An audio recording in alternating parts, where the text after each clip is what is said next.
سلام و درودی به عدد و مردم شریف. خداوند ما و شما را نگهبان باشد.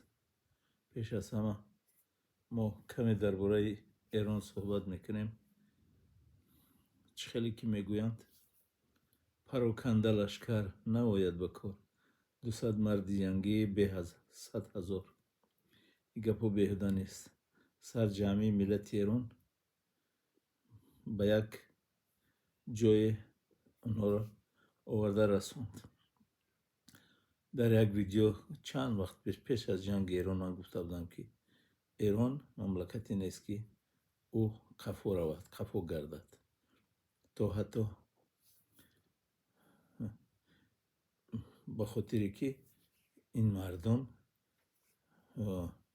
مردمی امپریا بود، بسیار تاریخی قدیمه دارن. به خاطری که آدمی که اگر که سرخم باشد و غلامداری را پذیرد، هیچ وقت او پیشروی اوش عاقبتش شکست است. اگر نفری که غلامداری قبول ندارد، هیچ وقت او شکست نمیخورد، میمیرد یا غلبه. تن به شکست نمیدهد. و همین خاطر من باوری داشتم که ایران شکست نمیخورد، یا میمیرد یا غلبه میکند. لیکن حاضرم در همین بعضی ها میگویند که تماشا میکنه خیلی بعضی همون خبرها رو میگویند غلبه کرد و تمام اکن. نه، حاضرم بسیار تشویش زیاد است. اون امضاهایی که در کاغذ میکنند و مثلا نصیحت میکنند و جنگ تمام، اینا یک کاغذی گفتی روسا که توالت نبومگه است. اون مملکت ها اینا رو قبول هم ندارن. به همین خاطر بسیار باید که چی آگاهی داشته باشند مملکت هایی که مثال همین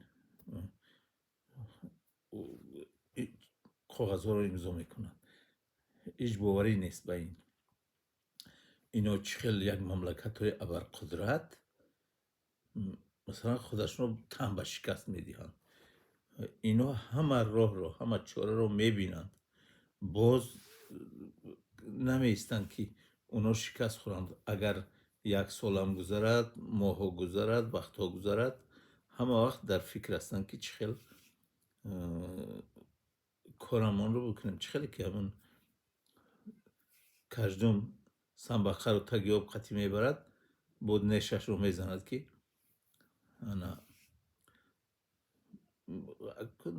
طبعی من همین است میگه. اونا هم طبعشون همین است. اگر که 100,000 بار اگر خوبی کن یا که تو من بچه خوبم گفتن نمیشه. جنگ همین است. جنگ هر راهی که میتوانی باید که استفاده کرده برد کنی. اگر دو نفر جنگ کند، مثلا ها من گشتینگیر هستم، باید او رو با همین طرزی گشتین خوابونده غلبه کنم. نه، جنگ این نیست. چیزی در دست تو آمد که زدی برد کردی، تو برد کردگی همون آدم است.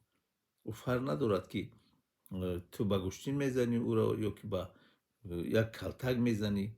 همین خیلی است. همه جنگای دنیا رو دیدیم، یعنی تاریخ رو خواندیم، میبینیم که بسیاری همون مملکت هایی که غلبه میکنند برای فریب، برای دروغ، با راهی من اکو مسلمان هستم و من بچه خوب هستم، با این راه تو هیچ وقت غلبه نمیکنی. برای همین ایران باید بسیار هوشیار و زیرک باشد. خلاصی گپ ما همینه یک بیاد آوردیم. با آینده انشالله فکر داریم که در همین باره بسیار صحبت‌های گرم کنیم. و اگر که همین подписчикомон صفی صفی ما اگر زیاد شود در یوتیوب آنلاین، باید ما صفحمون رو زیاد کنیم و صحبت‌های گرم گذرانیم به طور آنلاینی. خدا همه ما و شما را نگهبان باشد. در پناه الله باشید. فکرهایتان در پایان نوار نویسید. خدا نگهبانتان باشد تا آخری.